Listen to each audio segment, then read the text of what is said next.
આ તરફ ખ્યાતિકાંડના કાર્તિક પટેલની જામીન અરજીને લઈને સુનાવણી જામીન ન મળે તેવી ક્રાઇમ બ્રાન્ચની રજૂઆત છે। ક્રાઇમ બ્રાન્ચે આગોતરા જામીન અરજી પર વાંધો ઉઠાવ્યો છે।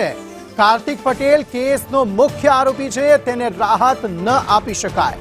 તપાસમાં અનેક ખુલાસા થઈ શકે છે જો કાર્તિક પટેલ હાજર થઈ જાય ને તેની પૂછપરછ કરવામાં આવે તેવું ક્રાઇમ બ્રાન્ચનું કહેવું છે। રજૂઆત એવી હતી કે કાર્તિક પટેલને આગોતરા જામીન મળી જાય। દિવ્યા આ અંગે વધુ માહિતી આપી રહી છે।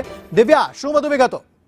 અંકિત, ખ્યાતિ હોસ્પિટલના કાંડને લઈને નીક નવા ખુલાસા થઈ રહ્યા છે। તે દરમિયાન આરોપીઓ હવે જેલમુક્ત થવા માટે કોર્ટના હવાતિયા મારી રહ્યા છે। જેના મુખ્ય આરોપી તરીકે કાર્તિક પટેલે ધરપકડથી બચવા માટે આગોતરા જામીન અરજી ગ્રામ્ય સેશન્સ કોર્ટમાં ફાઇલ કરી છે। જે અંગે ક્રાઇમ બ્રાન્ચ તરફથી વાંધો ઉઠાવવામાં આવ્યો છે કે આ આરોપી માસ્ટરમાઇન્ડ છે, સાથે જ હજી પણ કેટલાક કૌભાંડો તેને કર્યા હોય તેવી શંકાઓ છે અને હજી કેસની તપાસ ચાલી રહી છે। તે દરમિયાન આરોપીની કસ્ટડી અને ધરપકડ કરવી ખૂબ જ જરૂરી છે, જેના કારણે આવા આરોપીઓ જે ગુનાહિત પ્રી પ્લાનિંગ કરતા હોય તેવા લોકોને જામીન ન આપી શકાય તે માટેનો ક્રાઇમ બ્રાન્ચ તરફથી વાંધો છે તે ઉઠાવવામાં આવ્યો છે અને આ મુદ્દે આગામી દિવસમાં કાર્તિક પટેલની આગોતરા જામીન અરજી ઉપર સુનાવણી પણ હાથ ધરવામાં આવશે। પરંતુ ક્રાઇમ બ્રાન્ચ તરફથી પણ એફિડેવિટ સ્વરૂપે એક મહત્વની રજૂઆત છે તે કરવામાં આવી છે કે આવા આરોપીને છોડી ન શકાય, આવા આરોપીની ધરપકડ કરવી ખૂબ જરૂરી છે, જેથી તેની આગોતરા જામીન અરજી નામંજૂર કરવામાં આવી તેવી રજૂઆત છે તે કરવામાં આવી છે।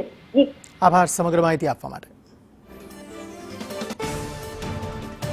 તો આપેલા રાજેશ્રી કોઠારી, જેમણે પણ આગોતરા જામીન અરજી કરી હતી, એ પણ મુખ્ય આરોપીમાંના એક છે। તેમની પણ જામીન અરજી ફગાવવામાં આવી છે અને આજે જ્યારે આ આગોતરા જામીન કાર્તિક પટેલે કરી છે, જે અન્ય કોઈ દેશમાંથી આ અરજી કરી રહ્યો છે પોતાના કોઈ સંબંધી મારફતે, હવે એ જ કેસમાં પણ આ જામીન અરજી છે તે ફગાવવામાં આવે તેવી રજૂઆત ક્રાઇમ બ્રાન્ચ દ્વારા કરાઈ છે।